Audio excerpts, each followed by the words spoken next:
ಶ್ರೀ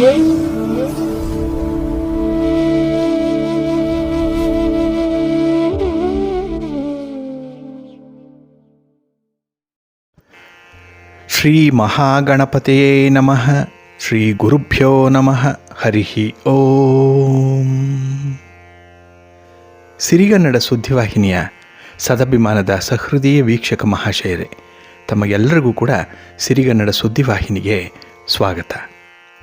ದಯಾಮಯನಾದಂಥ ಭಗವಂತನ ಅನುಗ್ರಹ ತಮ್ಮೆಲ್ಲರಿಗೆ ಪ್ರಾಪ್ತಿಯಾಗಲಿ, ತಮ್ಮೆಲ್ಲರ ಜೀವನ ಆರೋಗ್ಯದಾಯಕವಾಗಿರಲಿ, ಸಂತೃಪ್ತಿದಾಯಕವಾಗಿರಲಿ ಎಂದು ಭಗವಂತನಲ್ಲಿ ಪ್ರಾರ್ಥನೆಯನ್ನು ಮಾಡ್ತಾ ಈ ದಿನದ ವಿಶೇಷ ಕಾರ್ಯಕ್ರಮವನ್ನು ನೋಡೋಣ. ಹಾಗೆ ದ್ವಾದಶ ರಾಶಿಯವರ ಗೋಚಾರ ಫಲಗಳು ಹೇಗಿವೆ ಅನ್ನೋದನ್ನು ಕೂಡ ತಿಳಿಯೋಣ ಬನ್ನಿ. ವೀಕ್ಷಕರೇ, ಈ ದಿನ ತಮ್ಮ ಹುಟ್ಟುಹಬ್ಬವನ್ನು ಆಚರಿಸ್ಕೊಳ್ತಾ ಇರುವಂಥ ತಮಗೆಲ್ಲರಿಗೂ ಕೂಡ ಹುಟ್ಟುಹಬ್ಬದ ಶುಭಾಶಯಗಳು. ಹಾಗೆ ಈ ದಿನಾಂಕದಂದು ವಿವಾಹವಾಗಿರುವಂಥ ದಂಪತಿಗಳಿಗೂ ಕೂಡ ವಿವಾಹ ವಾರ್ಷಿಕೋತ್ಸವದ ಶುಭಾಶಯಗಳನ್ನು ಹೇಳ್ತಾ ಭಗವಂತ ತಮಗೆಲ್ಲರಿಗೂ ಕೂಡ ಸಕಲ ಸನ್ಮಂಗಳಗಳನ್ನು ಕರುಣಿಸಲಿ ಅಂತ ಹೇಳಿ ಸಿರಿಗನ್ನಡ ಸುದ್ದಿವಾಹಿನಿಯ ಪರವಾಗಿ ಪ್ರಾರ್ಥಿಸುತ್ತೇನೆ. ಪ್ರೀತಿಯ ವೀಕ್ಷಕ ಬಂಧುಗಳೇ, ಈ ದಿನ 2024 ಜುಲೈ ತಿಂಗಳ 3ನೇ ತಾರೀಕು ಸೌಮ್ಯವಾಸರ ಅಂದರೆ ಬುಧವಾರ. ಈ ಬುಧವಾರದ ನಿತ್ಯ ಪಂಚಾಂಗ ಫಲ ಹೇಗಿದೆ ನೋಡೋಣ ಬನ್ನಿ. ಶ್ರೀ ಕ್ರೋಧಿ ನಾಮ ಸಂವತ್ಸರೆ, ಉತ್ತರಾಯಣೆ, ಗ್ರೀಷ್ಮ ಋತು, ಜ್ಯೇಷ್ಠ ಮಾಸ, ಕೃಷ್ಣ ಪಕ್ಷದ ದ್ವಾದಶಿಯ ತಿಥಿ ಈ ದಿನ ಬೆಳಿಗ್ಗೆ 6:49 ಇರಲಿದೆ. ನಂತರ ಉಪರಿ ಇರೋದ್ರಿಂದ ತ್ರಯೋದಶಿಯ ತಿಥಿ ಆರಂಭ ಆಗತ್ತೆ. ಈ ದಿನದ ನಕ್ಷತ್ರ ರೋಹಿಣಿ ನಕ್ಷತ್ರ. ಇದು ಈ ದಿನ ರಾತ್ರಿ 4:26 ಇರಲಿದೆ. ಇನ್ನು ಈ ದಿನದ ಕರ್ಣ ಪೂರ್ವಕರ್ಣ ತೈತಿಲ. ಇದು ಈ ದಿನ ಬೆಳಿಗ್ಗೆ 7:12 ಇರಲಿದೆ. ನಂತರ ಉತ್ತರ ಕರ್ಣ ಗರಜ ಆರಂಭ ಆಗತ್ತೆ. ಈ ದಿನದ ಯೋಗ ಶೂಲ ಯೋಗ. ಇದು ಈ ದಿನ ಬೆಳಿಗ್ಗೆ 9 ಇರಲಿದೆ. ನಂತರ ಗಂಡ ಯೋಗ ಆರಂಭ ಆಗತ್ತೆ. ದಿಕ್ಷೂಲೆ ಉತ್ತರ ದಿಕ್ಕು. ಇನ್ನು ಈ ದಿನ ಸೂರ್ಯ ಇರುವಂಥ ರಾಶಿ ಮಿಥುನ, ಚಂದ್ರ ಇರುವಂಥ ರಾಶಿ ವೃಷಭ. ಹಾಗೆ ಈ ದಿನ ರಾಹುಕಾಲ ಇರುವಂಥ ಸಮಯ ಈ ದಿನ ಮಧ್ಯಾಹ್ನ 12:27 ಮಧ್ಯಾಹ್ನ 2:03 ಗುಳಿಕ ಕಾಲ ಈ ದಿನ ಬೆಳಿಗ್ಗೆ 10:51 ಮಧ್ಯಾಹ್ನ 12:27 ಇನ್ನು ಯಮಗಂಡ ಕಾಲ ಈ ದಿನ ಬೆಳಿಗ್ಗೆ 7:39 ಬೆಳಿಗ್ಗೆ 9:15 ಇರಲಿದೆ. ಇನ್ನು ಈ ದಿನ ದುಷ್ಟ ಮುಹೂರ್ತ ಇರುವಂತಹ ಸಮಯ ಈ ದಿನ ಬೆಳಿಗ್ಗೆ 11:57 ಮಧ್ಯಾಹ್ನ 12:53 ದುಷ್ಟ ಮುಹೂರ್ತದ ಸಮಯ. ಹಾಗಾಗಿ ಈ ಸಮಯದಲ್ಲಿ ಯಾವುದೇ ಪ್ರಯಾಣವನ್ನಾಗ್ಲಿ ಯಾವುದೇ ಶುಭ ಕಾರ್ಯಗಳನ್ನಾಗ್ಲಿ ಆರಂಭ ಮಾಡಬೇಡಿ. ಏಕೆಂದ್ರೆ ನೀವು ಯಾವುದೇ ಕೆಲಸಗಳನ್ನ ಈ ದುಷ್ಟ ಮುಹೂರ್ತದಲ್ಲಿ ಆರಂಭ ಮಾಡಿದ್ರೆ ಅದರಿಂದ ಬರುವಂತಹ ಫಲಿತಾಂಶಗಳು ಅಷ್ಟೊಂದು ಅನುಕೂಲಕರವಾಗಿ ಇರೋದಿಲ್ಲ. ಆದ್ರಿಂದಲೇ ಈ ದುಷ್ಟ ಮುಹೂರ್ತವನ್ನ ಅವಾಯ್ಡ್ ಮಾಡುವಂಥದ್ದು ತುಂಬಾ ಉತ್ತಮ. ಇನ್ನು ಈ ದಿನ ಅಭಿಜಿತ್ ಮುಹೂರ್ತ ಯಾವುದು ಕೂಡ ಇಲ್ಲ. ಹಾಗೆ ವಿಶೇಷವಾಗಿ ಈ ದಿನ ಅಮೃತ ಕಾಲ ಇರುವಂತಹ ಸಮಯ ಈ ದಿನ ರಾತ್ರಿ 12:59 ರಾತ್ರಿ 2:32 ಅಮೃತ ಕಾಲದ ಸಮಯ. ಇನ್ನು ಈ ದಿನ ಸೂರ್ಯೋದಯ ಆಗುವಂತಹ ಸಮಯ ಈ ದಿನ ಪ್ರಾತಃ ಕಾಲ 5:56 ಸೂರ್ಯೋದಯ ಆದರೆ ಸೂರ್ಯಾಸ್ತ ಸಂಜೆ 6:49. ಇನ್ನು ಈ ದಿನ ಚಂದ್ರನ ಬಲ ಇರುವಂತಹ ರಾಶಿಗಳು ಅಂತ ಹೇಳಿದ್ರೆ ವೃಷಭ, ಕರ್ಕಾಟಕ, ಸಿಂಹ, ವೃಶ್ಚಿಕ, ಧನಸ್ಸು ಮತ್ತೆ ಮೀನ. ಈ 6 ರಾಶಿಯವರಿಗೆ ಗೋಚಾರದಲ್ಲಿ ಚಂದ್ರನಿಂದ ಶುಭ ಫಲಗಳ ಯೋಗ ಇರುತ್ತೆ. ಇನ್ನು ಉಳಿದ 6 ರಾಶಿಯವರಿಗೆ ಮಿಶ್ರ ಫಲದ ಯೋಗ ಇರುತ್ತೆ. ಅದನ್ನು ಮುಂದೆ ದ್ವಾದಶ ರಾಶಿಯವರ ಗೋಚಾರ ಫಲಗಳನ್ನ ನೋಡುವಂತಹ ಸಂದರ್ಭದಲ್ಲಿ ಮತ್ತಷ್ಟು ವಿಚಾರಗಳನ್ನ ತಿಳ್ಕೊಳ್ಳೋಣ. ಇನ್ನು ಈ ದಿನದ ಹೊರಾದ ಅಧಿಪತಿ ಬುಧ. ಬುಧ ಅಂತ ಹೇಳಿದ್ರೆ ವ್ಯಾಪಾರಕ್ಕೆ, ವಾಣಿಜ್ಯಕ್ಕೆ, ಹಾಗೆ ಯಾವುದೇ ರೀತಿಯ ಗಣಿತಕ್ಕೆ, ಲೆಕ್ಕಾಚಾರಕ್ಕೆ ಕಾರಕನಾಗಿರುವಂಥವನು ಬುಧ.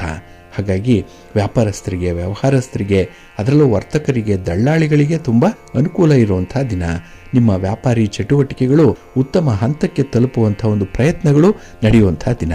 ಹಾಗೆ ಈ ವಿಶೇಷವಾಗಿ ಬುಧ ವಾಕ್ಚಾತುರ್ಯಕ್ಕೆ ಕಾರಕನಾಗಿರುವಂಥವನು, ಮಾತಿಗೆ ಕಾರಕ, ಬುದ್ಧಿಗೆ ಕಾರಕ, ವಿನೋದಕ್ಕೆ ಕಾರಕ, ಹಾಸ್ಯಕ್ಕೆ ಕಾರಕ, ಹಾಗೆ ಸ್ನೇಹಕ್ಕೆ, ಗೆಳೆತನಕ್ಕೆ, ಮಾತುಗಾರಿಕೆಗೆ, ಇನ್ನು ಬರಹಕ್ಕೆ, ಬರವಣಿಗೆಗೆ, ಕಲಿಕೆಗೂ ಕೂಡ ಕಾರಕನಾಗಿರುವಂಥವನು ಬುಧ.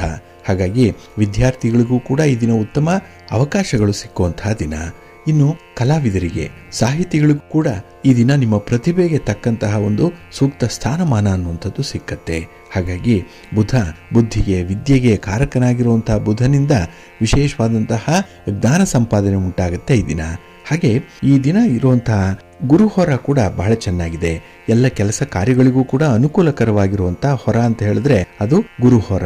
ಇದು ಈ ದಿನ ಬೆಳಿಗ್ಗೆ 9 ಗಂಟೆ 11 ನಿಮಿಷದಿಂದ ಬೆಳಿಗ್ಗೆ 10 ಗಂಟೆ 15 ನಿಮಿಷದವರೆಗೆ, ಇನ್ನು ಅಪರಾಹ್ನ 4 ಗಂಟೆ 41 ನಿಮಿಷದಿಂದ ಸಂಜೆ 5 ಗಂಟೆ 45 ನಿಮಿಷದವರೆಗೆ, ಹಾಗೆ ರಾತ್ರಿ 11 ಗಂಟೆ 28 ನಿಮಿಷದಿಂದ ರಾತ್ರಿ 12 ಗಂಟೆ 24 ನಿಮಿಷದವರೆಗೆ ಗುರುಹೋರ ಇರುವಂತಹ ಸಮಯ. ಇದನ್ನು ನೀವು ಅನುಸರಣೆ ಮಾಡಬಹುದು, ಒಳ್ಳೆಯದಾಗತ್ತೆ.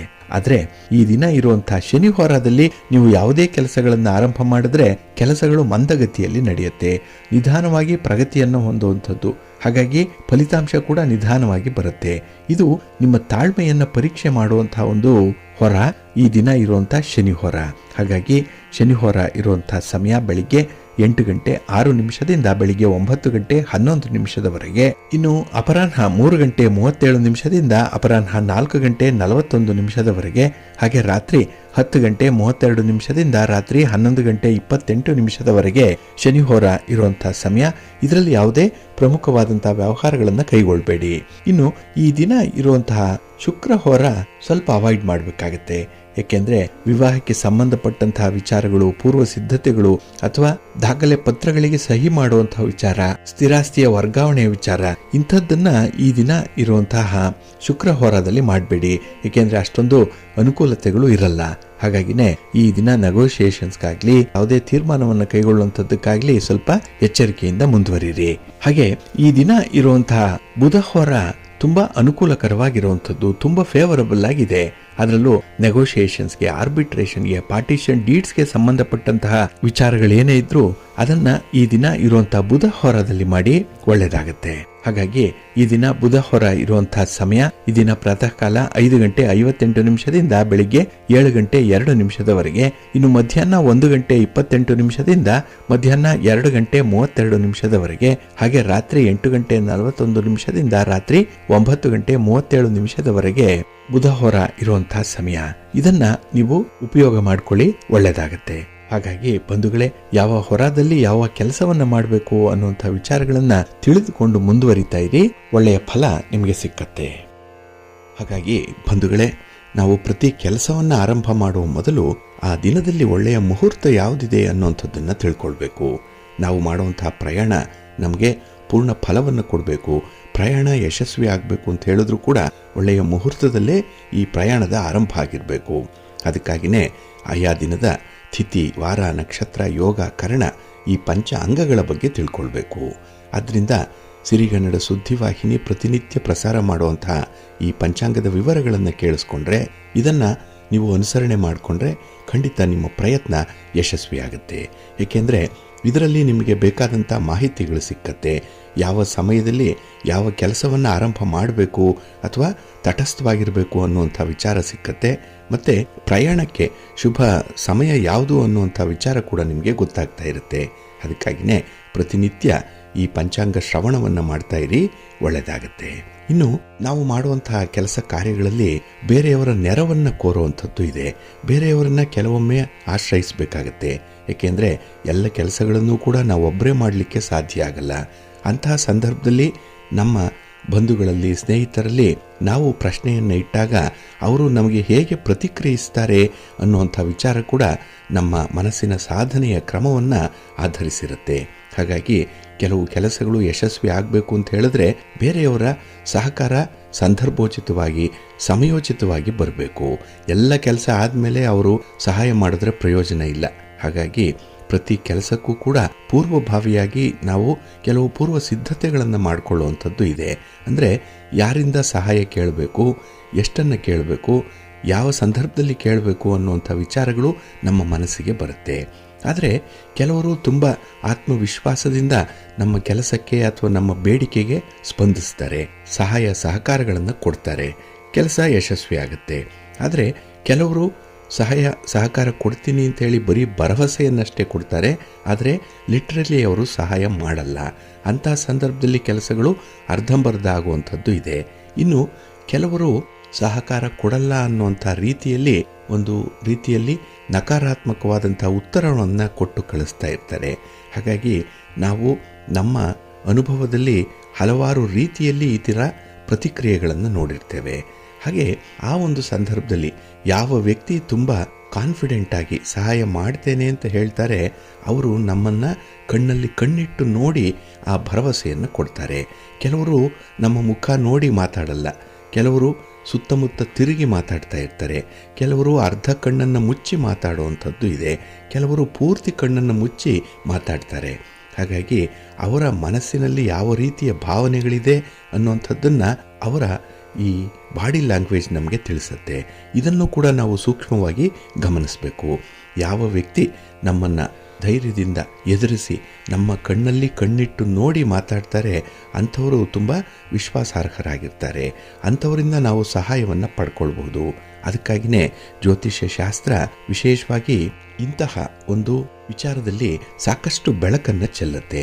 ಅಂದರೆ ಕೆಲವರಿಗೆ ಮಾತಾಡುವಂತಹ ಸಂದರ್ಭದಲ್ಲಿ ಪರ್ಟಿಕ್ಯುಲರ್ ಆಗಿರುವಂಥ ಒಂದು ಸ್ಟೈಲ್ ಇದೆ. ಇದನ್ನೇ ನಟನೆ ಅಂತ ಹೇಳಿ ಕೆಲವರು ಕರಿಬೋದು. ಕೆಲವರ ಹಾವಭಾವಗಳು ಸ್ವಭಾವತಃ ಇರುವಂಥದ್ದು ಕೂಡ ಆಗುತ್ತೆ. ಹಾಗೆ ಕೆಲವರಲ್ಲಿ ನೀವು ನೋಡಿರ್ಬೋದು, ನಮ್ಮ ಕೈಯನ್ನು ಹಿಡ್ಕೊಂಡೇ ಮಾತಾಡುವಂಥದ್ದು.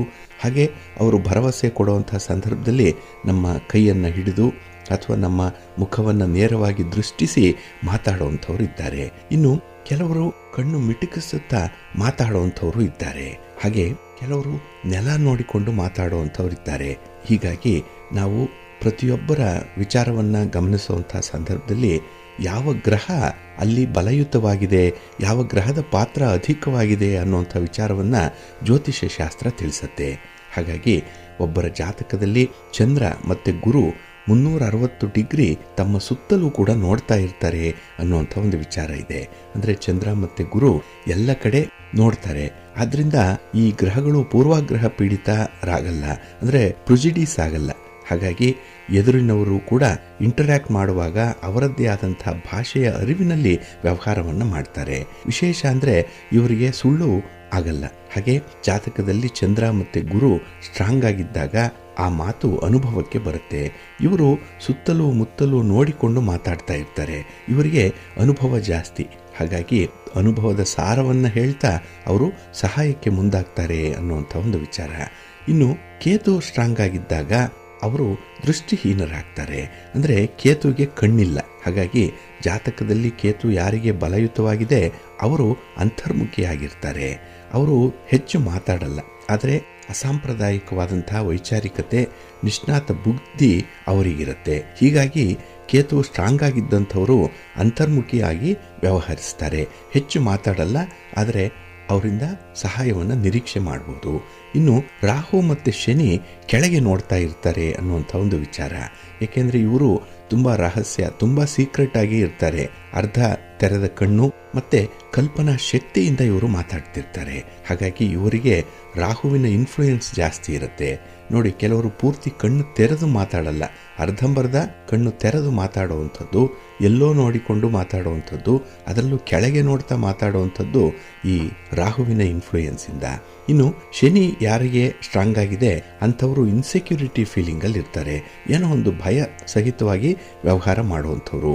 ಹಾಗಾಗಿ ಈ ರಾಹು ಮತ್ತು ಶನಿಗೆ ಮಲ್ಟಿ ಟಾಸ್ಕ್ ಅನ್ನುವಂಥದ್ದು ಆಗಿ ಬರಲ್ಲ. ಏಕಕಾಲಕ್ಕೆ ಬೇರೆ ಬೇರೆ ವಿಚಾರಗಳನ್ನು ಇವರು ಗ್ರಹಿಸಲಿಕ್ಕೆ ಸಾಧ್ಯ ಆಗಲ್ಲ.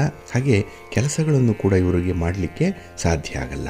ಹಾಗಾಗಿ ಗ್ರಹಗಳು ಸ್ಟ್ರಾಂಗ್ ಇದ್ದಂಥವರು ಕೈ ಗಟ್ಟಿಯಾಗಿ ಹಿಡ್ಕೊಂಡು ಅಥವಾ ಅಪ್ಪಿಕೊಂಡು ತಬ್ಬಿಕೊಂಡು ಮಾತಾಡ್ತಾ ಇರ್ತಾರೆ. ಇನ್ನು ಸ್ಪರ್ಶ ಸಂವೇದನೆ ಇವರ ಗುಟ್ಟು. ಹಾಗೆ ಬುಧ ಮತ್ತು ಶುಕ್ರ ಆಜುಬಾಜು ನೋಡುವಂಥವ್ರು. ಅಂದರೆ ಮಹತ್ವದ ವಿಚಾರದ ಮೇಲೆ ಇವರು ತುಂಬ ಗಮನವನ್ನು ಕೊಡ್ತಾ ಇರ್ತಾರೆ. ಹಾಗಾಗಿ ಇವರು ಮಲ್ಟಿ ಟಾಸ್ಕರ್ ಅಂತ ಹೇಳ್ಬೋದು. ಯಾಕೆ ಅಂತ ಹೇಳಿದ್ರೆ ಏಕಕಾಲಕ್ಕೆ ಬೇರೆ ಬೇರೆ ರೀತಿಯ ಕೆಲಸಗಳನ್ನು ಮಾಡುವಂಥವ್ರು, ಒಂದೇ ಕಾಲದಲ್ಲಿ 2-3 ಕೆಲಸಗಳನ್ನು ಮಾಡುವಂಥ ಶಕ್ತಿ ಇವ್ರಿಗಿರುತ್ತೆ. ಹಾಗಾಗಿ ಇವರಿಂದ ನಾವು ಸಹಾಯವನ್ನು ನಿರೀಕ್ಷೆ ಮಾಡ್ಬೋದು. ಅಂದರೆ ಬುಧ ಮತ್ತು ಶುಕ್ರ ಸ್ಟ್ರಾಂಗ್ ಆಗಿದ್ದಂಥವರು ಶಬ್ದ ಸಂವೇದನೆಯನ್ನು ಹೆಚ್ಚಾಗಿಟ್ಕೊಂಡಿರ್ತಾರೆ. ಅಂದರೆ ಅವರಿಗೆ ಈ ಶಬ್ದ ಅನ್ನುವಂಥದ್ದು, ಒಬ್ಬರು ಮಾತಾಡಿದ್ರೆ ಇಂಥವರೇ ಮಾತಾಡ್ತಾ ಇದ್ದಾರೆ, ಇಂಥವ್ರದ್ದೇ ಧ್ವನಿ ಅನ್ನುವಂಥದ್ದು ಬಹಳ ಬೇಗ ಅರ್ಥ ಆಗುತ್ತೆ. ಸೂಕ್ಷ್ಮವಾಗಿ ಇರ್ತಾರೆ ಇವರು. ಹೀಗಾಗಿ ಅವರು ಸಹಾಯ ಮಾಡಲಿಕ್ಕೆ ಮುಂದೆ ಬರ್ತಾರೆ.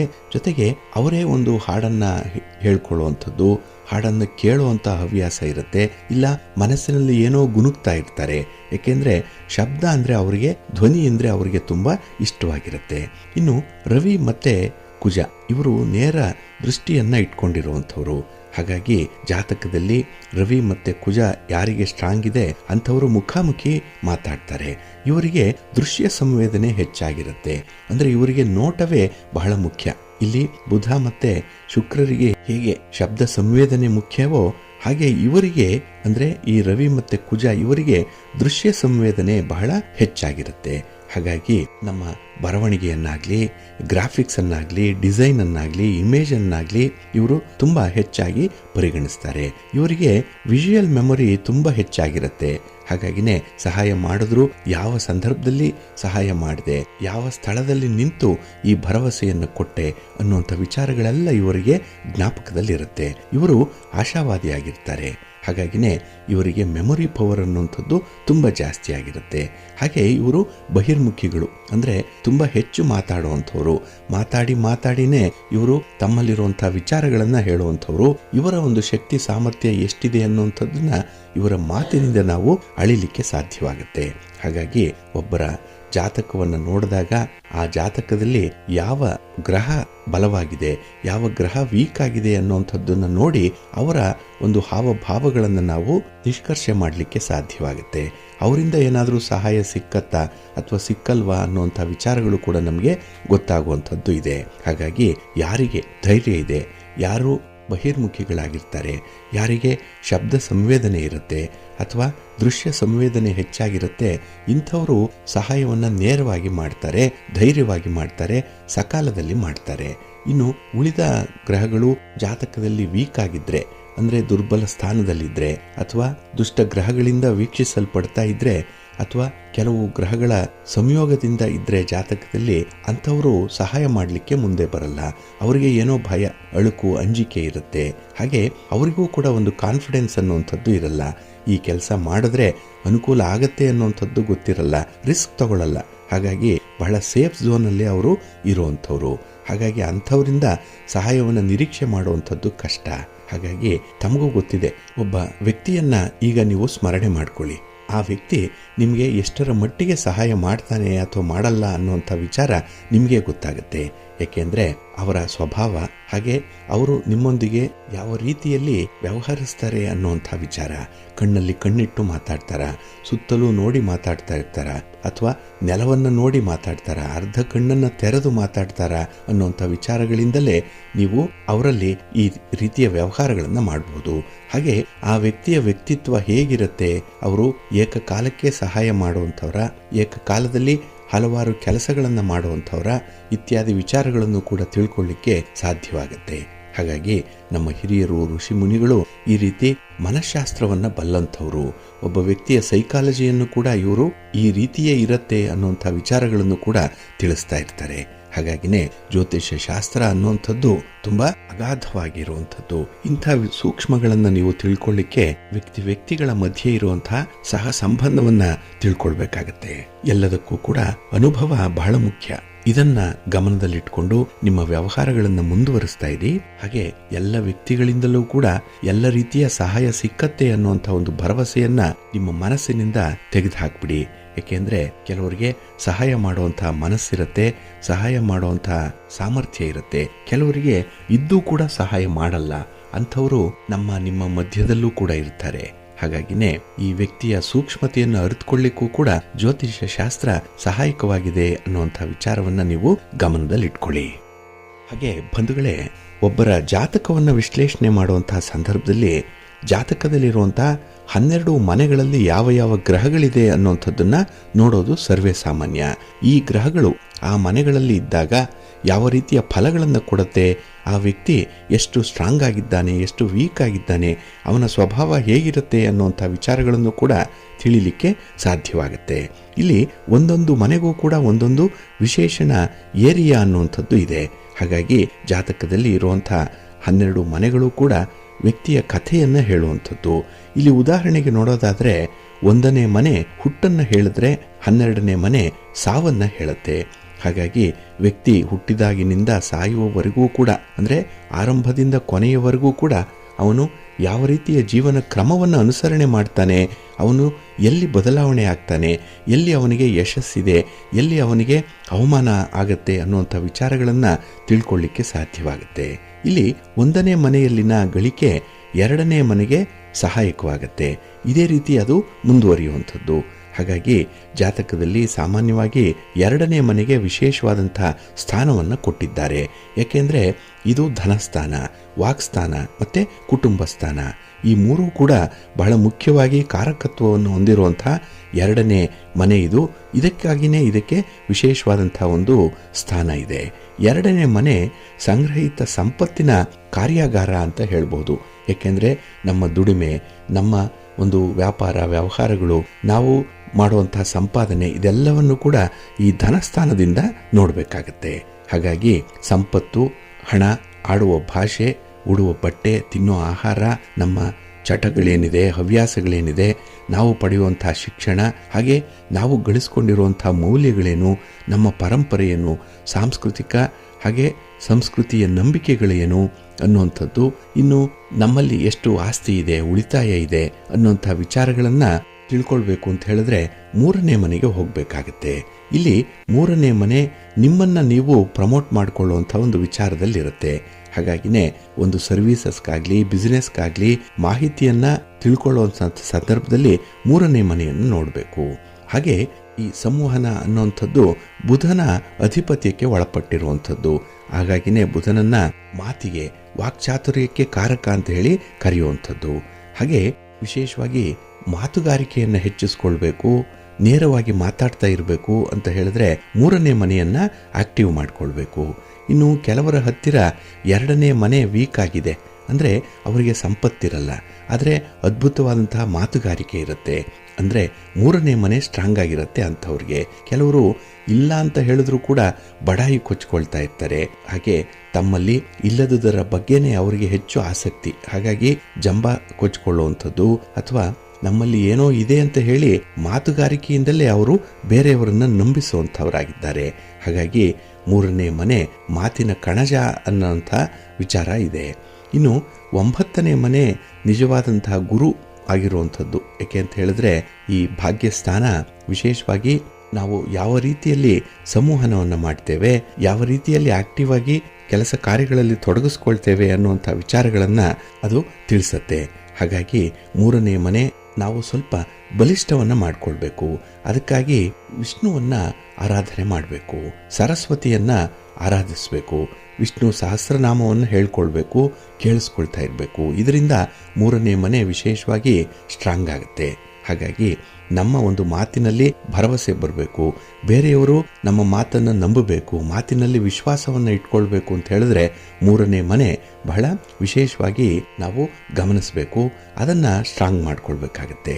ಇನ್ನು ಜಾತಕದಲ್ಲಿ ಬುಧ ಅಂತ ಹೇಳಿದ್ರೆ ಒಂದು ಪ್ಲಾನರ್, ಒಂದು ಯೋಜನೆಯನ್ನು ಮಾಡುವಂಥವನು, ಸ್ಟ್ರಾಟಜಿಕ್ ಅಂತ ಹೇಳಿ ಬುಧನನ್ನು ಕರೀತಾ ಇದ್ದಾರೆ. ಹಾಗಾಗಿ ಭಚಕ್ರದ 3ನೇ ಮನೆ ಮಿಥುನ ಮತ್ತೆ 6ನೇ ಮನೆ ಕನ್ಯಾ, ಈ 2 ರಾಶಿಗಳನ್ನು ಆಳುವಂಥವನು ಬುಧ.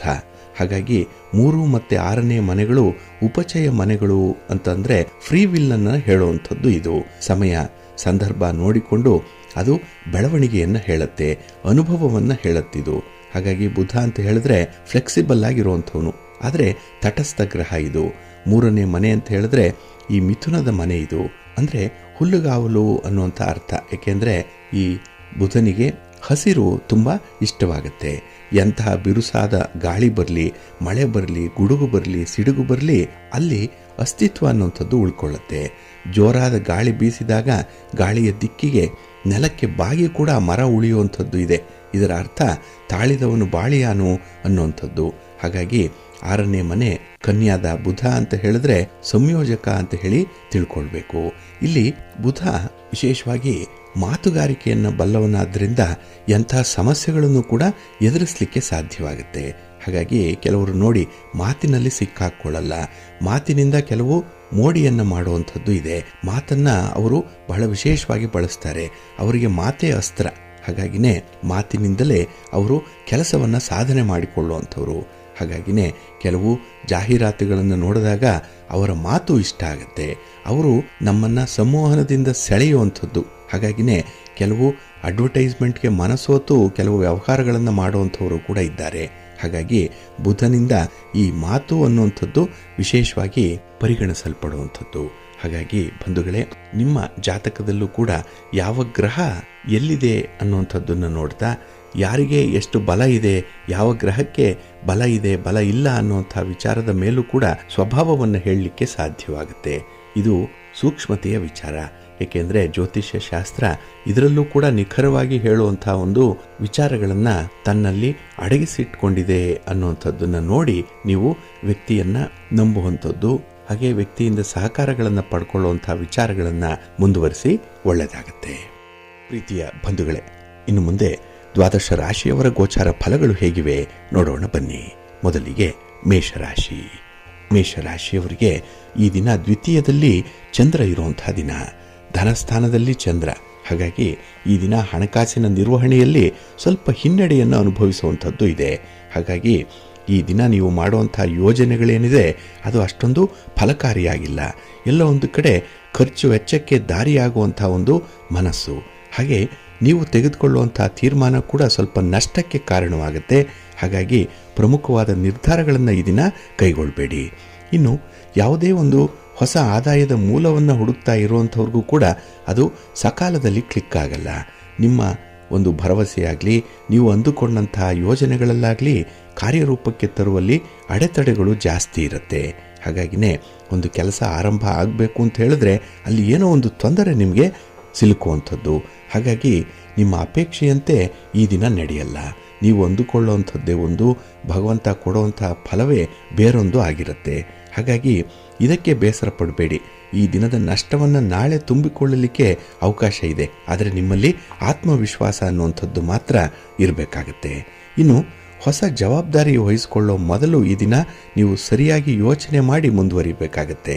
ಇನ್ನು ಯಾವುದೇ ಒಂದು ವಿಚಾರದಲ್ಲಿ ನಿಮ್ಮ ಸಹನೆ, ಸಂಯಮ, ಶಾಂತಿ ಇದು ಈ ದಿನ ಪರೀಕ್ಷೆಗೆ ಒಳಪಡುವಂಥದ್ದಾಗುತ್ತೆ. ಸ್ವಲ್ಪ ಜಾಗ್ರತೆ. ಇನ್ನು ಕುಟುಂಬಸ್ಥರ ಮಧ್ಯದಲ್ಲೇ ಮನಸ್ತಾಪಗಳು ಕೂಡ ಈ ದಿನ ಇರುವಂಥದ್ದಿದೆ. ಹಾಗಾಗಿ ಸ್ವಲ್ಪ ತಾಳ್ಮೆಯಿಂದ, ಹೊಂದಾಣಿಕೆಯಿಂದ ಇರುವಂಥದ್ದು ಬಹಳ ಮುಖ್ಯ. ಇನ್ನು ಯಾವುದೇ ರೀತಿಯ ಪ್ರಯಾಣ ಮಾಡುವಂಥ ಸಂದರ್ಭದಲ್ಲಿ ಪೂರ್ವ ಸಿದ್ಧತೆಗಳೊಂದಿಗೆ ಮುಂದುವರಿಸಿ ಒಳ್ಳೆಯದಾಗತ್ತೆ.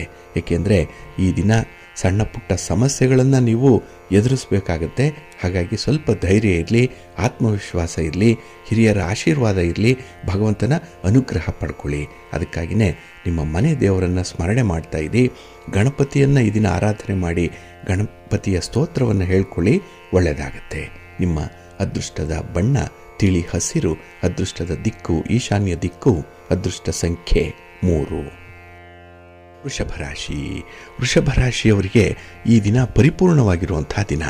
ಚಂದ್ರ ನಿಮ್ಮ ರಾಶಿಯಲ್ಲಿ ಸ್ಥಿತನಾಗಿರೋದ್ರಿಂದ ಮನಸ್ಸಿಗೆ ಏನೋ ಒಂದು ಉಲ್ಲಾಸ, ಏನೋ ಒಂದು ಉತ್ಸಾಹ, ಹುಮ್ಮಸ್ಸು ಇರುವಂಥ ದಿನ. ಹಾಗಾಗಿ ಬಹಳ ಚಟುವಟಿಕೆಯಿಂದ ಇರ್ತೀರಿ. ಕೆಲಸ ಕಾರ್ಯಗಳನ್ನು ಆರಂಭ ಮಾಡಬೇಕು ಅನ್ನೋಂಥದ್ದಕ್ಕೆ ಬೇರೆಯವರ ಒಂದು ಪ್ರೇರೇಪಣೆ ಕೂಡ ಇದೆ. ಬೇರೆಯವರು ಆದರ್ಶ ಕೂಡ ನಿಮಗೆ ಈ ದಿನ ಪ್ರೇರೇಪಣೆಯಾಗಿರುತ್ತೆ. ಹಾಗೆ ಬಹಳ ದಿನಗಳಿಂದ ನಿಮ್ಮನ್ನು ಕಾಡ್ತಾ ಇದ್ದಂಥ ಒಂದು ಸಮಸ್ಯೆ ದೂರವಾಗತ್ತೆ ಈ ದಿನ. ಅದಕ್ಕೆ ತಕ್ಕ ಒಂದು ಪರಿಹಾರವನ್ನು ಕಂಡುಕೊಳ್ಳುವಂಥದ್ದು ಇದೆ. ಒಟ್ಟಾರೆ ನಿಮ್ಮ ಒಂದು ಸಾಧನೆ, ನಿಮ್ಮ ಸಾಹಸ ಬಹಳ ಮುಖ್ಯ ಅನ್ನುವಂಥದ್ದು. ಏಕೆಂದರೆ ನಿಮ್ಮ ಅನುಭವ ನಿಮಗೆ ವಿಶೇಷವಾದಂತಹ ಒಂದು ಸ್ಥಾನವನ್ನು ಕೊಟ್ಟಿದೆ.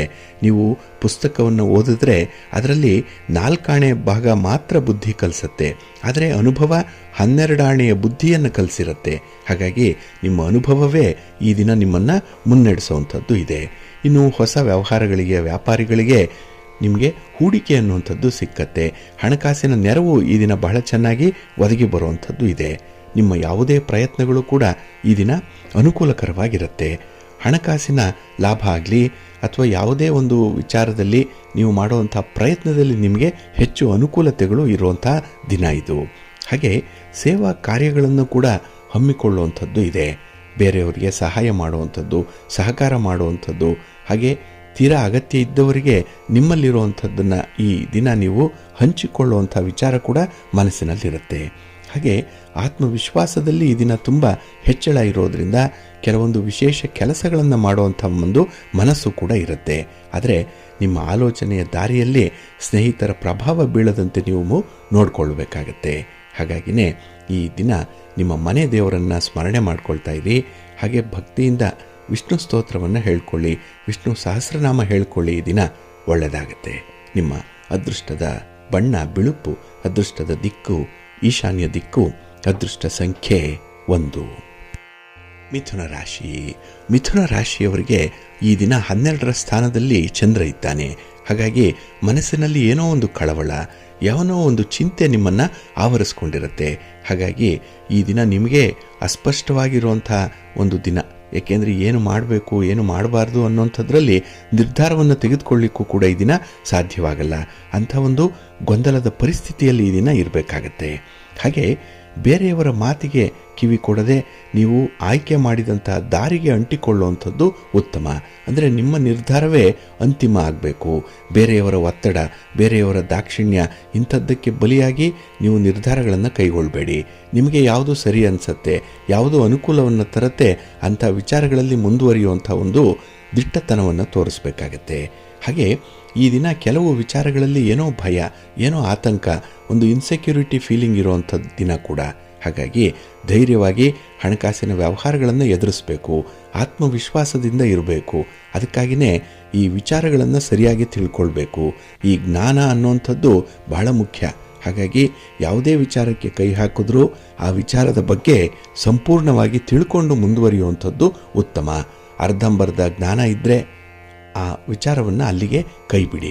ಇಲ್ಲ, ಬಲ್ಲವರಿಂದ ಅದನ್ನು ತಿಳ್ಕೊಳ್ಳಿ, ಅನುಭವಸ್ಥರಿಂದ ಮಾರ್ಗದರ್ಶನ ಪಡ್ಕೊಂಡು ಮುಂದುವರಿಯುವಂಥದ್ದು ಮುಖ್ಯ. ಇಲ್ಲ ಅಂತ ಹೇಳಿದ್ರೆ ಈ ದಿನ ನಿಮಗೆ ಸ್ವಲ್ಪ ಹಣಕಾಸಿನ ನಷ್ಟ ಆಗುತ್ತೆ, ಸಮಯ ವ್ಯಯ ಆಗುತ್ತೆ. ಹಾಗೆ ನಿಮ್ಮ ಹಿತಶತ್ರುಗಳು ಈ ದಿನ ನಿಮ್ಮ ಒಂದು ಇಮೇಜ್ಗೆ ಅಥವಾ ನಿಮ್ಮ ಒಂದು ಗೌರವಕ್ಕೆ ಧಕ್ಕೆ ತರುವಂಥ ಪ್ರಯತ್ನದಲ್ಲೂ ಇದ್ದಾರೆ. ಹಾಗಾಗಿ ಅವರ ಬಗ್ಗೆ ಕೂಡ ಈ ದಿನ ನೀವು ಸ್ವಲ್ಪ ಗಮನ ಹರಿಸಬೇಕಾಗತ್ತೆ. ವ್ಯಾಪಾರ ವ್ಯವಹಾರಗಳಲ್ಲಿ ನಿರೀಕ್ಷಿತ ಮಟ್ಟದಲ್ಲಿ ಲಾಭ ಇಲ್ಲ. ಹಾಗಾಗಿ ನಿಮಗೆ ಏನನ್ನು ಭಗವಂತ ಕೊಟ್ಟಿದ್ದಾನೆ ಆ ಇದ್ದುದರಲ್ಲೇ ನೀವು ತೃಪ್ತಿಯನ್ನು ಪಡಬೇಕಾಗತ್ತೆ. ಪಾಲಿಗೆ ಬಂದದ್ದು ಪಂಚಾಮೃತ ನಿಮಗೆ. ಹಾಗೆ ಉದ್ಯೋಗ ಸ್ಥಳದಲ್ಲಿ ಅನುಕೂಲತೆ ಇದೆ. ಸಹೋದ್ಯೋಗಿಗಳ, ಮೇಲಧಿಕಾರಿಗಳ ಬೆಂಬಲ ನಿಮಗೆ ಚೆನ್ನಾಗಿದೆ ಈ ದಿನ. ಅದನ್ನು ನೀವು ಸಮರ್ಥವಾಗಿ ಬಳಸ್ಕೊಳ್ಳಿ. ಇನ್ನು ಆರ್ಥಿಕ ಸಂಕಷ್ಟ ಇದ್ದರೂ ಕೂಡ ಆದಾಯದ ವಿಚಾರದಲ್ಲಿ ಕೊರತೆ ಇಲ್ಲ. ಆದರೆ ಈ ಖರ್ಚಿನ ಬಾಬ್ತಿನಲ್ಲಿ ಸ್ವಲ್ಪ ಎಚ್ಚರಿಕೆ ಇರಲಿ. ಲೆಕ್ಕಾಚಾರದಲ್ಲಿ ಮಾಡಿ, ಒಳ್ಳೆಯದಾಗತ್ತೆ.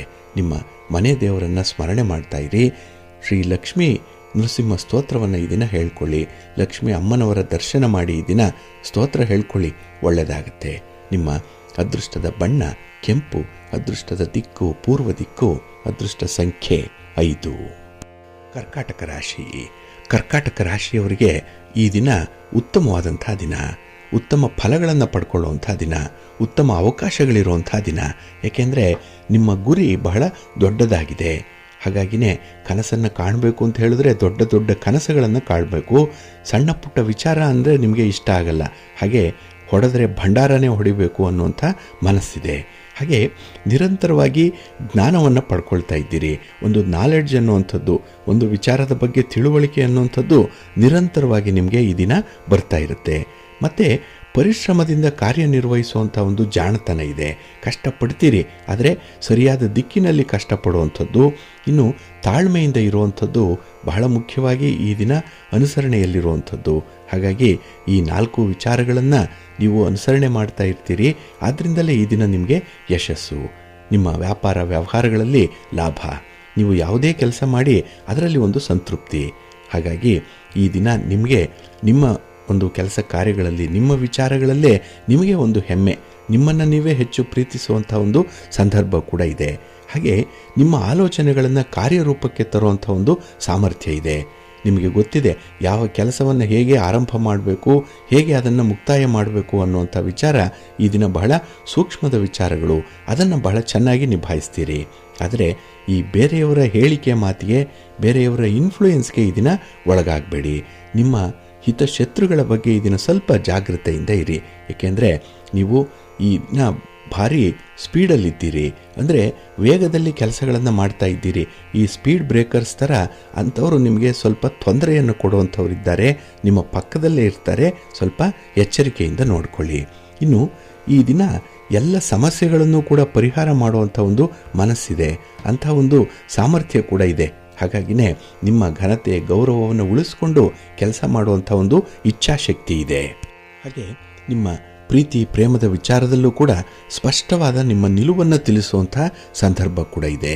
ಹಾಗಾಗಿನೇ ಈ ದಿನ ಬಹಳ ನೇರವಾದ ಮಾತಿದೆ, ದಿಟ್ಟವಾದ ಮಾತಿದೆ.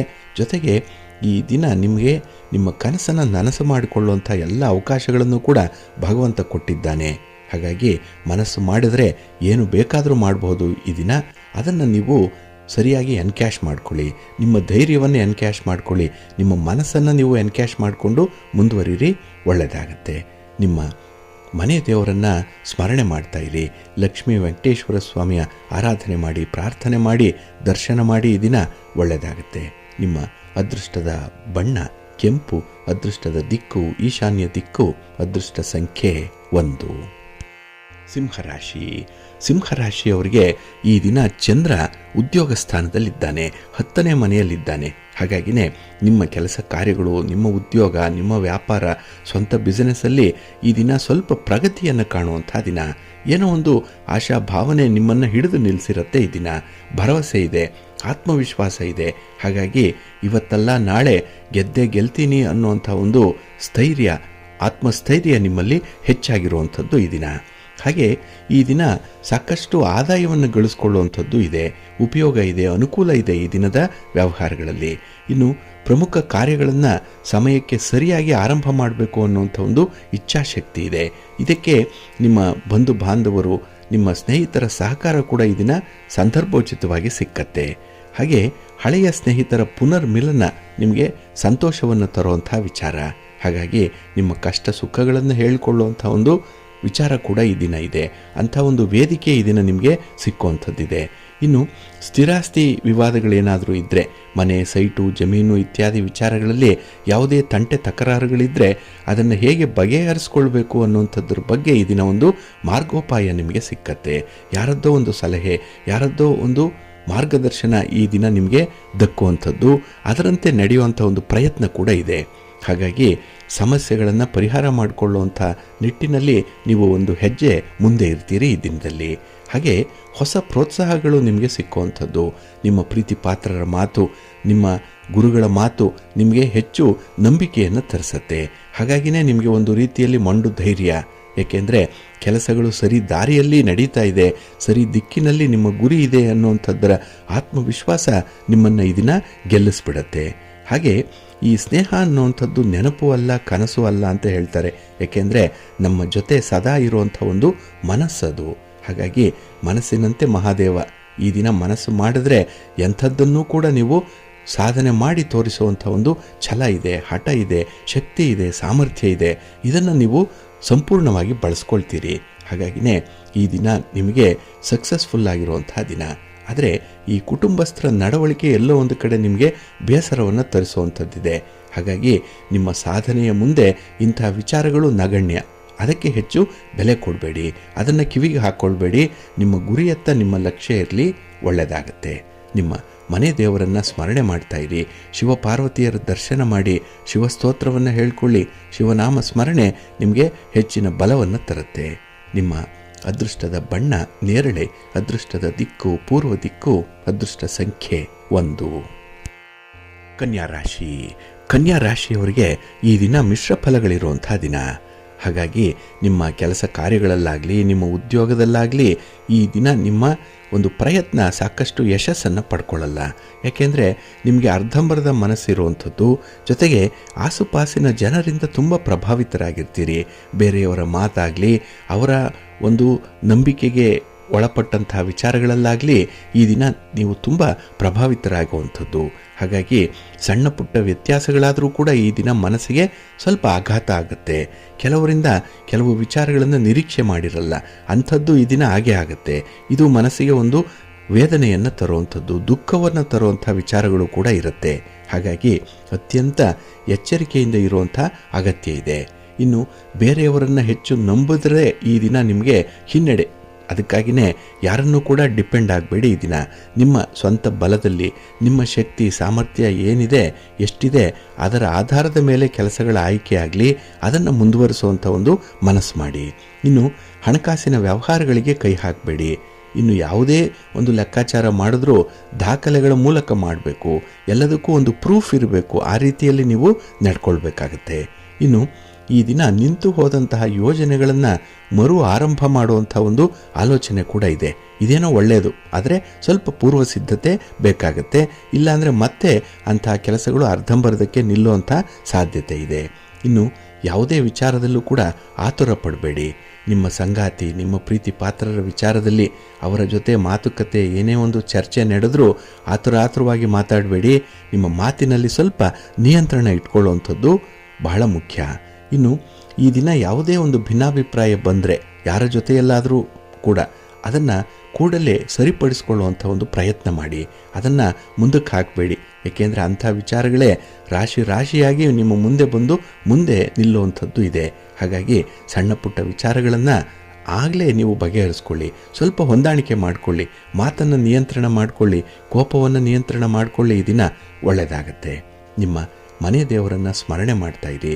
ಭಕ್ತಿಯಿಂದ ಈ ದಿನ ನೀವು ಶಿವ ಪಾರ್ವತಿಯರ ದರ್ಶನ ಮಾಡಿ, ಲಕ್ಷ್ಮೀ ವೆಂಕಟೇಶ್ವರ ಸ್ವಾಮಿಯ ದರ್ಶನ ಮಾಡಿಕೊಳ್ಳಿ, ಮಹಾಲಕ್ಷ್ಮಿಯನ್ನು ಆರಾಧನೆ ಮಾಡಿ, ಮಹಾವಿಷ್ಣುವನ್ನು ಪ್ರಾರ್ಥನೆ ಮಾಡಿಕೊಳ್ಳಿ. ಸಂಸಾರದಲ್ಲಿದ್ದಂತಹ ಯಾವುದೇ ರೀತಿಯ ಸಮಸ್ಯೆಗಳು ನಿಮಗೆ ಬಗೆಹರಿಯುತ್ತೆ. ನಿಮ್ಮ ಅದೃಷ್ಟದ ಬಣ್ಣ ತಿಳಿ ಹಸಿರು, ಅದೃಷ್ಟದ ದಿಕ್ಕು ಈಶಾನ್ಯ ದಿಕ್ಕು, ಅದೃಷ್ಟ ಸಂಖ್ಯೆ 4. ತುಲಾರಾಶಿಯವರಿಗೆ ಈ ದಿನ ಅಷ್ಟಮದಲ್ಲಿ ಚಂದ್ರ ಇರುವಂಥ ದಿನ. ಹಾಗಾಗಿನೇ ಕೆಲವು ಕೆಲಸ ಕಾರ್ಯಗಳಲ್ಲಿ ಹಿನ್ನಡೆ ಅನ್ನುವಂಥದ್ದು ಇದೆ, ಕಠಿಣ ಅನ್ನುವಂಥದ್ದು. ಸುಲಭದಲ್ಲಿ ಕೆಲಸ ಆಗಬೇಕಿದ್ರೂ ಕೂಡ ಅದು ಸ್ವಲ್ಪ ಪ್ರಯಾಸದಲ್ಲೇ ಮುಕ್ತಾಯ ಆಗುವಂಥದ್ದು ಇದೆ. ಹಾಗಾಗಿ ಸಣ್ಣ ಕೆಲಸಕ್ಕೂ ಕೂಡ ಈ ದಿನ ಸ್ವಲ್ಪ ಪರದಾಡಬೇಕಾಗತ್ತೆ. ಏಕೆಂದರೆ ಆರಂಭ ಸರಿ ಇಲ್ಲ, ಪೂರ್ವ ಸಿದ್ಧತೆ ಇಲ್ಲ, ಯಾವುದೇ ಕೆಲಸದ ಆಲೋಚನೆ ಇಲ್ಲ, ಗುರಿಯಂತೂ ಮೊದಲೇ ಇಲ್ಲ. ಹಾಗಾಗಿ ಈ ದಿನ ಗುರಿ ಇಲ್ಲದಂತಹ ಒಂದು ದಿನವಾಗಿರುತ್ತೆ. ಹಾಗೆ ಯಾವುದೇ ಒಂದು ವಿಚಾರದಲ್ಲೂ ಹಿರಿಯರ ಅನುಭವದ ಮಾತುಗಳನ್ನು ಕೇಳಿಸ್ಕೊಳ್ಬೇಕು. ಆದರೆ ಬೇರೆಯವರ ಮಾತು ನಿಮಗೆ ಇಷ್ಟ ಆಗಲ್ಲ. ಹಾಗೆ ಈ ದಿನ ನೀವೇನಾದರೂ ತಪ್ಪು ಮಾಡಿದ್ರೆ ಅದಕ್ಕೆ ವಕೀಲರಾಗ್ಬಿಡ್ತೀರಿ, ಇನ್ನು ಬೇರೆಯವರು ತಪ್ಪು ಮಾಡಿದ್ರೆ ನ್ಯಾಯಾಧೀಶರಾಗ್ಬಿಡ್ತೀರಿ. ಹಾಗಾಗಿ ನಿಮ್ಮ ತಪ್ಪನ್ನೇ ಸಾಧನೆ ಮಾಡಿಕೊಳ್ಳುವಂಥದ್ದು ಈ ದಿನ ಇರುತ್ತೆ. ಮಾಡಿದ ತಪ್ಪನ್ನು ಸರಿ ಅಂತ ಹೇಳಿ ಪ್ರೂವ್ ಮಾಡಲಿಕ್ಕೆ ಹೋಗ್ತೀರಿ, ಅದು ವಿಫಲ ಆಗುತ್ತೆ. ಇನ್ನು ಕೆಲವರು ಏನಾದರೂ ತಪ್ಪು ಮಾಡಿದ್ರೆ ನ್ಯಾಯಾಧೀಶರಂತೆ ಸರಿ ತಪ್ಪುಗಳನ್ನು ನಿಷ್ಕರ್ಷೆ ಮಾಡುವಂಥ ಮನಸ್ಸು ಕೂಡ ಇರುತ್ತೆ. ಹಾಗಾಗಿ ಈ ದ್ವಂದ್ವತೆಗಳ ಮಧ್ಯೆಯೇ ಈ ದಿನ ನಿಮ್ಮ ಗೌರವವನ್ನು ಕಡಿಮೆ ಮಾಡಿಕೊಳ್ಳುವಂಥ ಸಾಧ್ಯತೆ ಇರುತ್ತೆ. ಹಾಗಾಗಿ ಯಾರ ಬಗ್ಗೆನೂ ಈ ದಿನ ಮಾತಾಡಬೇಡಿ, ಯಾವ ವಿಚಾರದಲ್ಲೂ ಕೂಡ ತೀರ್ಮಾನವನ್ನು ಹೇಳಲಿಕ್ಕೆ ಹೋಗಬೇಡಿ. ಇನ್ನು ದೊಡ್ಡ ವಿಚಾರಗಳಲ್ಲಿ ಯಾವುದೇ ವ್ಯವಹಾರಗಳಲ್ಲಿ ಬಂಡವಾಳ ಹಾಕಬೇಕು, ಸ್ಥಿರಾಸ್ತಿಯ ವಿಚಾರದಲ್ಲಿ ನಿರ್ಧಾರ ಮಾಡಬೇಕು, ಇಂಥ ವಿಚಾರಗಳಲ್ಲಿ ಸ್ವಲ್ಪ ಸೂಕ್ಷ್ಮವಾಗಿ ಇರಬೇಕು. ಈ ದಿನ ಯಾವುದೇ ನಿರ್ಧಾರವನ್ನು ಕೈಗೊಳ್ಳುವಂಥ ಪ್ರಯತ್ನ ಇದ್ದರೆ ಅದನ್ನು ಮುಂದಕ್ಕೆ ಹಾಕಿ. ಇನ್ನು ಈ ದಿನ ನಿಮ್ಮ ಆರೋಗ್ಯವನ್ನು ನೋಡಿಕೊಳ್ಳಿ.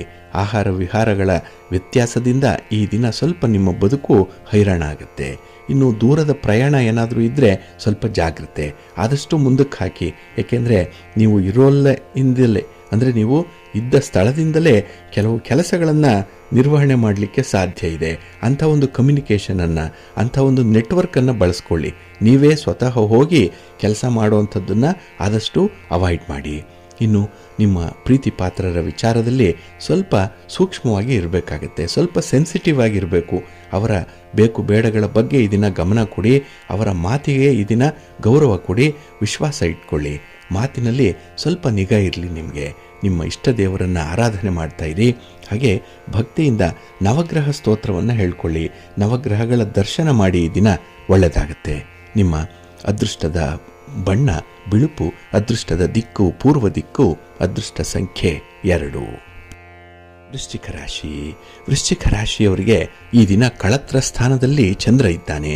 7ನೇ ಮನೆಯಲ್ಲಿ ಚಂದ್ರ ಅಂದರೆ ಮನಸ್ಸಿಗೆ ನೆಮ್ಮದಿ, ಕುಟುಂಬದ ಸಹಕಾರ.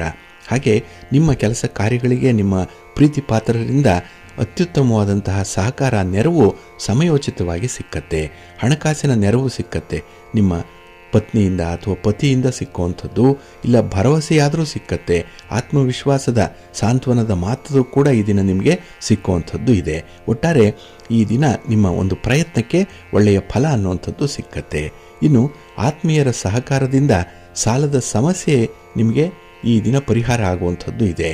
ಇನ್ನು ವಿಶೇಷವಾಗಿ ವಾಹನದ ಒಂದು ಉಪಯೋಗ ಆಗಲಿ, ಅದರ ಲಾಭ ಆಗಲಿ ಗರಿಷ್ಠ ಮಟ್ಟದಲ್ಲಿ ಇರುತ್ತೆ ಈ ದಿನದಲ್ಲಿ.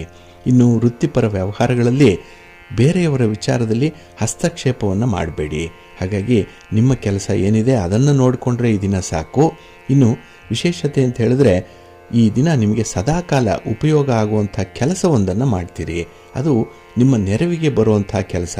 ಅಂಥದ್ದನ್ನು ಈ ದಿನ ಮಾಡುವಂಥ ಒಂದು ಪರಿಪೂರ್ಣವಾದಂಥ ಮನಸ್ಸಿದೆ. ಹಾಗೆ ಯೋಚನೆ ಮಾಡದೆ ಕಾರ್ಯಪ್ರವೃತ್ತರಾಗುವಂಥದ್ದು ತುಂಬ ಉತ್ತಮ. ಯಾವುದೇ ವಿಚಾರವನ್ನು ಎಳಿಬೇಡಿ, ಅಲ್ಲೇ ಅದನ್ನು ನಿರ್ಧಾರ ಮಾಡಬೇಕು. ಕಡ್ಡಿ ಎರಡು ತುಂಡಾಗುವಂತೆ ನಿಮ್ಮ ಅಭಿಪ್ರಾಯಗಳನ್ನು ವ್ಯಕ್ತಪಡಿಸುವಂಥ ಕಾಲ ಈ ದಿನ ಬರುತ್ತೆ. ಹಾಗೆ ನಿಮ್ಮ ಕುಟುಂಬಸ್ಥರಲ್ಲಿ ಅಥವಾ ನಿಮ್ಮ ಮಕ್ಕಳೆಲ್ಲ ವಿಚಾರದಲ್ಲಿ ಈ ದಿನ ಹೆಚ್ಚು ಮುತುವರ್ಜಿ ಇದೆ, ಕಾಳಜಿ ಇದೆ. ಅವರ ಬಗ್ಗೆ ಒಂದು ನಿರ್ಧಾರವನ್ನು ಕೈಗೊಳ್ಳುವಂಥ ಸಾಧ್ಯತೆ ಕೂಡ ಹೆಚ್ಚಾಗಿರುತ್ತೆ. ಇನ್ನು ನೆರೆಹೊರೆಯವರ ಜೊತೆಯಲ್ಲಿ ಈ ದಿನದ ಸಂಬಂಧ ಬಹಳ ಚೆನ್ನಾಗಿರುತ್ತೆ. ಮನಸ್ಸಿಗೆ ಒಂದು ನೆಮ್ಮದಿ ಇದೆ. ಹಾಗೆ ಪಾರ್ಟ್ನರ್ಶಿಪ್ಪಲ್ಲಿ ವ್ಯವಹಾರ ಮಾಡುವಂಥವ್ರಿಗೂ ಈ ದಿನ ಲಾಭ ಅನ್ನುವಂಥದ್ದು ಇರುತ್ತೆ.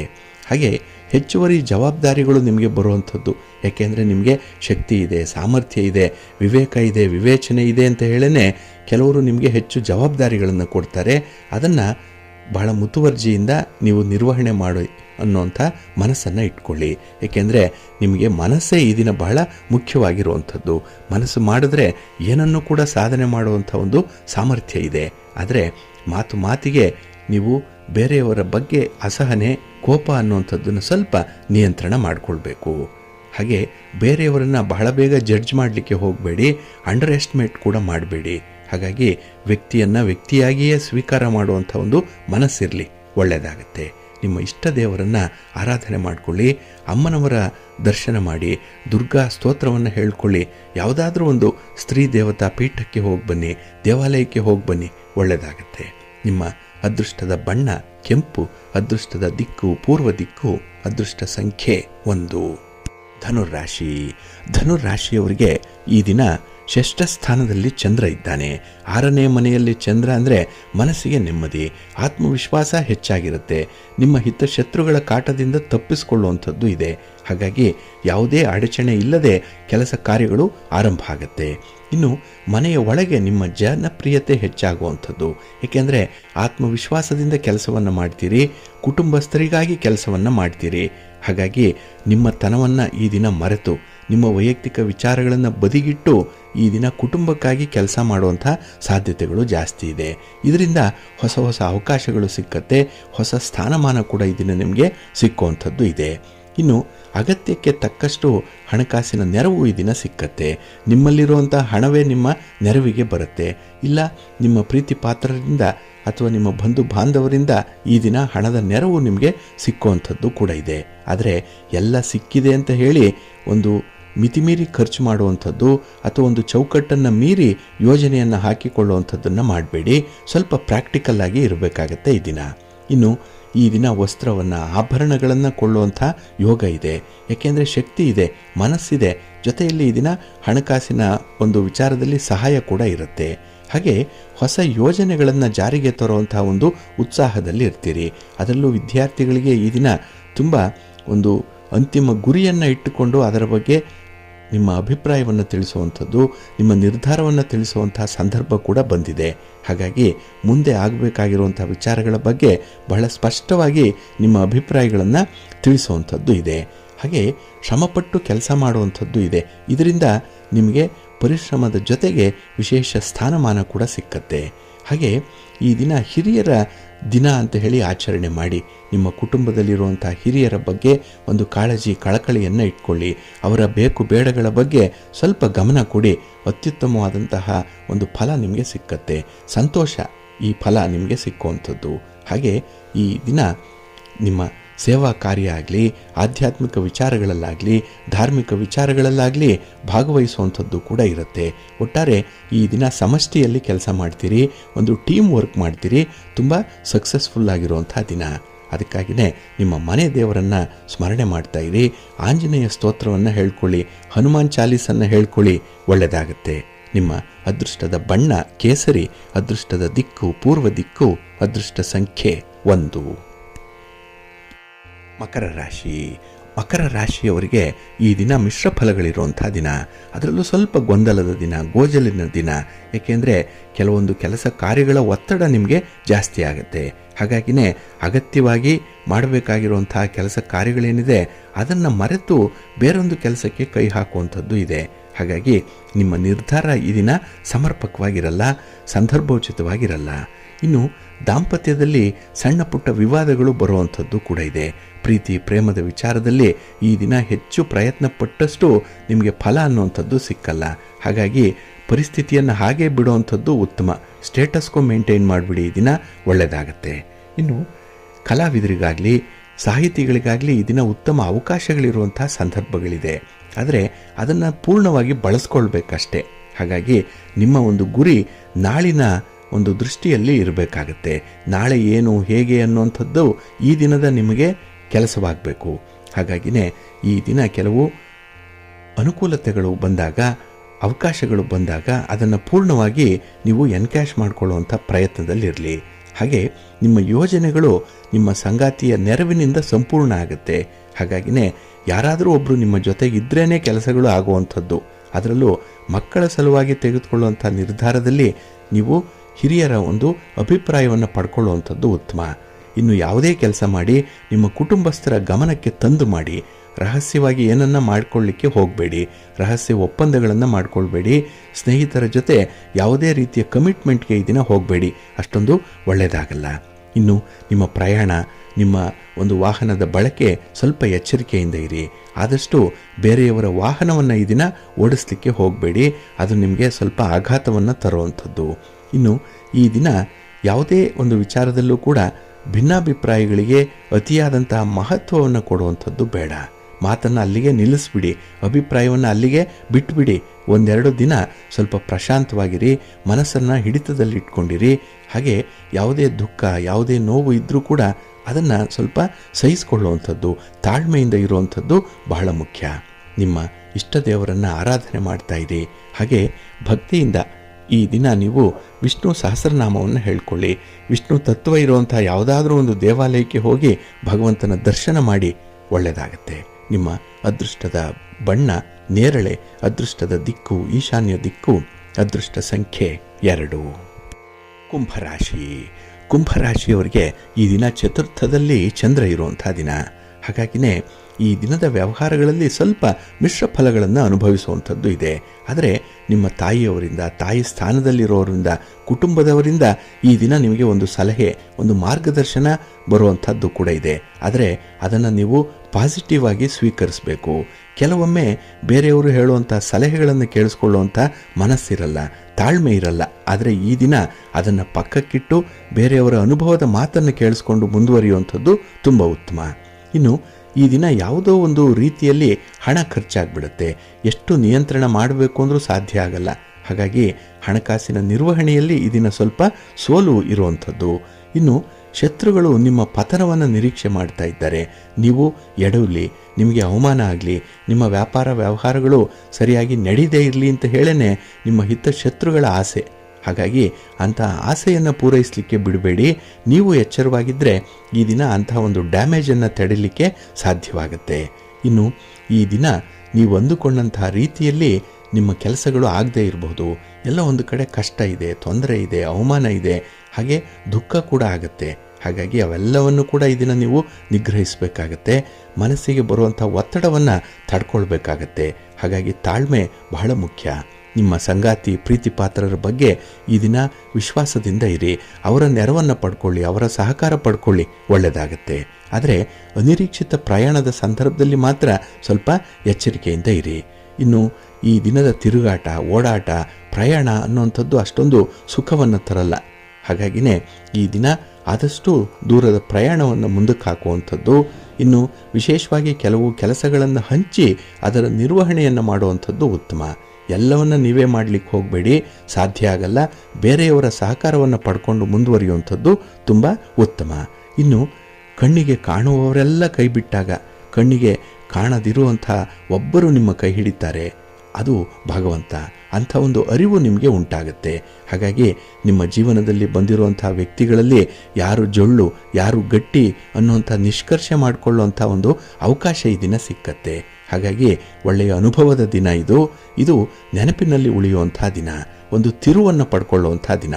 ಅದಕ್ಕಾಗಿಯೇ ನಿಮ್ಮ ಮನೆ ದೇವರನ್ನು ಸ್ಮರಣೆ ಮಾಡ್ತಾ ಇರಿ. ಹಾಗೆ ಭಕ್ತಿಯಿಂದ ಈ ದಿನ ಸುಬ್ರಹ್ಮಣ್ಯ ಸ್ತೋತ್ರವನ್ನು ಹೇಳ್ಕೊಳ್ಳಿ, ಸುಬ್ರಹ್ಮಣ್ಯ ಸಹಸ್ರನಾಮ ಹೇಳ್ಕೊಳ್ಳಿ, ಸ್ವಾಮಿಯ ದರ್ಶನ ಮಾಡಿ, ಒಳ್ಳೆಯದಾಗತ್ತೆ. ನಿಮ್ಮ ಅದೃಷ್ಟದ ಬಣ್ಣ ಹಳದಿ, ಅದೃಷ್ಟದ ದಿಕ್ಕು ಪೂರ್ವ ದಿಕ್ಕು, ಅದೃಷ್ಟ ಸಂಖ್ಯೆ 5. ಮೀನರಾಶಿ. ಮೀನರಾಶಿಯವರಿಗೆ ಈ ದಿನ ಕೀರ್ತಿ ಸ್ಥಾನದಲ್ಲಿ ಚಂದ್ರ ಇರುವಂಥ ದಿನ. 3ನೇ ಮನೆಯಲ್ಲಿ ಚಂದ್ರ ಅಂದರೆ ಮನಸ್ಸಿಗೆ ಏನೋ ಸಂತೋಷ, ಏನೋ ಒಂದು ರೀತಿಯಲ್ಲಿ ಪ್ರಯತ್ನದಲ್ಲೂ ಕೆಲಸವನ್ನು ಮಾಡಬಲ್ಲೆ ಅನ್ನುವಂಥ ಆತ್ಮವಿಶ್ವಾಸ ಇರುತ್ತೆ. ನಿಮ್ಮ ಉನ್ನತ ಚಿಂತನೆಗಳು ನಿಮ್ಮನ್ನು ಉತ್ತಮ ಸ್ತರಕ್ಕೆ ಕೊಂಡೊಯ್ಯುವಂಥದ್ದು ಇದೆ. ಆಲೋಚನೆ ಇದ್ದಷ್ಟು ನಿಮ್ಮ ಒಂದು ಸಾಧನೆಗೆ ಈ ದಿನ ಪೂರಕವಾಗಿರುತ್ತೆ. ಹಾಗೆ ನಿಮ್ಮ ಭವಿಷ್ಯದ ಬಗ್ಗೆ ಬಹಳ ಆಲೋಚನೆ ಇರುವಂಥದ್ದು. ನಾಳೆ ಹೇಗಿರಬೇಕು, ಏನಾಗಿರಬೇಕು ಅನ್ನುವಂಥ ವಿಚಾರದಲ್ಲಿ ತುಂಬ ಆಸಕ್ತಿ ಇರುತ್ತೆ. ಹಾಗೆ ಈ ದಿನದಲ್ಲಿ ನಿಮ್ಮ ಮಕ್ಕಳನ್ನಾಗಲಿ ಕುಟುಂಬಸ್ಥರನ್ನಾಗಲಿ ನಿಮ್ಮ ಬಂಧು ಬಾಂಧವರನ್ನಾಗಲಿ ಚೆನ್ನಾಗಿ ನೋಡಿಕೊಳ್ಬೇಕು ಅನ್ನುವಂಥ ಒಂದು ಮನಸ್ಸಿದೆ, ಇಚ್ಛಾಶಕ್ತಿ ಇದೆ. ಹಾಗಾಗಿ ಈ ದಿನ ನಿಮಗೆ ನಿಮ್ಮ ಸ್ವಂತದ್ದಕ್ಕಿಂತ ಬೇರೆಯವರ ಬಗ್ಗೆನೇ ಅನುಕಂಪ ಅನುಕರಣೆ ಜಾಸ್ತಿ ಇರುವಂಥದ್ದು. ಹಾಗೆ ಪ್ರಸಿದ್ಧ ವ್ಯಕ್ತಿಗಳನ್ನು ಗಣ್ಯರನ್ನು ಭೇಟಿ ಮಾಡುವಂಥ ಅವಕಾಶಗಳು ಕೂಡ ಈ ದಿನ ಸಿಕ್ಕತ್ತೆ. ಇನ್ನು ಯಾವುದೇ ಒಂದು ಪ್ರಯಾಣದಿಂದ ಯಾವುದೇ ಒಂದು ಪ್ರಯತ್ನದಿಂದ ಆಗುವಂಥ ಸಮಸ್ಯೆಗಳನ್ನು ಬಹಳ ಚೆನ್ನಾಗಿ ನೀವು ನಿವಾರಣೆ ಮಾಡ್ಕೊಳ್ತೀರಿ. ಅಂಥ ಒಂದು ಮ್ಯಾನೇಜರಿಯಲ್ ಸ್ಕಿಲ್ ನಿಮಗೆ ಬಹಳ ಚೆನ್ನಾಗಿದೆ ಈ ದಿನದಲ್ಲಿ. ಹಾಗೆ ಈ ದಿನ ನಿಮ್ಮ ಅನುಭವದಿಂದ ಒಂದು ದೊಡ್ಡ ತೊಂದರೆಯಿಂದ ತಪ್ಪಿಸಿಕೊಳ್ಳುವಂಥದ್ದು ಕೂಡ ಇದೆ. ಏನೋ ಒಂದು ಆಘಾತ ಬರುತ್ತೆ, ಏನೋ ಒಂದು ಸಮಸ್ಯೆ ಬರುತ್ತೆ, ಅದನ್ನು ಬಹಳ ಸೂಕ್ಷ್ಮವಾಗಿ ನೋಡಿ ಅದನ್ನು ನೀವು ನಿವಾರಣೆ ಮಾಡಿಕೊಳ್ಳುವಂಥ ಒಂದು ಚಾಕಚಕ್ಯತೆ ನಿಮಗೆ ಈ ದಿನದಲ್ಲಿರುತ್ತೆ. ಹಾಗೆ ಈ ದಿನ ಯಾವುದೇ ಒಂದು ವಿಚಾರದಲ್ಲಿ ಹೆಚ್ಚು ಜ್ಞಾನ ಸಂಪಾದನೆ ಆಗಬೇಕು ಅನ್ನುವಂಥ ವಿಚಾರ ಇದೆ. ನೀವು ಮಾಡುವಂಥ ಕೆಲಸ ಕಾರ್ಯಗಳಲ್ಲಿ ಸಾಕಷ್ಟು ಮಾಹಿತಿಯನ್ನು ಪಡ್ಕೊಳ್ತೀರಿ, ಶುಭ ಸುದ್ದಿಯನ್ನು ಪಡ್ಕೊಳ್ತೀರಿ. ಇದು ಮನಸ್ಸಿಗೆ ಸಂತೋಷದ ವಿಚಾರ ಆಗುತ್ತೆ. ಹಾಗೆ ಈ ದಿನ ನಿಮ್ಮ ಆಸುಪಾಸಿನ ಜನರಿಂದ ಪ್ರಭಾವಿತರಾಗುವಂಥದ್ದು ಇದೆ. ಅವರ ಹೊಗಳಿಕೆಯ ಮಾತು, ಅವರ ಅಭಿಪ್ರಾಯದ ಮಾತುಗಳು ನಿಮ್ಮನ್ನು ಮತ್ತಷ್ಟು ಉತ್ಸಾಹದಲ್ಲಿ ಇರಿಸತ್ತೆ. ಹಾಗೆ ಕೆಲಸ ಕಾರ್ಯಗಳಲ್ಲಿ ಈ ದಿನ ಸೋಮಾರಿತನ ಇಲ್ಲ. ಆದರೆ ಈ ಹಣಕಾಸಿನ ವಿಚಾರದಲ್ಲಿ ಮಾತ್ರ ಸ್ವಲ್ಪ ಎಚ್ಚರಿಕೆಯಿಂದ ಮುಂದುವರಿರಿ, ಒಳ್ಳೆಯದಾಗುತ್ತೆ. ಮಹಾಲಕ್ಷ್ಮಿಯನ್ನು ಆರಾಧನೆ ಮಾಡಿ ಮಹಾವಿಷ್ಣುವನ್ನು ಪ್ರಾರ್ಥನೆ ಮಾಡಿಕೊಳ್ಳಿ, ಈ ದಿನ ಒಳ್ಳೆಯದಾಗುತ್ತೆ. ಲಕ್ಷ್ಮೀ ಸ್ತೋತ್ರವನ್ನು ಹೇಳ್ಕೊಳ್ಳಿ, ಅಶ್ವತ್ಥ ವೃಕ್ಷ ಪ್ರದಕ್ಷಿಣೆಯನ್ನು ಮಾಡಿ, ಒಳ್ಳೆಯ ಫಲ ನಿಮಗೆ ಸಿಕ್ಕತ್ತೆ. ನಿಮ್ಮ ಅದೃಷ್ಟದ ಬಣ್ಣ ತಿಳಿ ಹಸಿರು, ಅದೃಷ್ಟದ ದಿಕ್ಕು ಈಶಾನ್ಯ ದಿಕ್ಕು, ಅದೃಷ್ಟ ಸಂಖ್ಯೆ 1.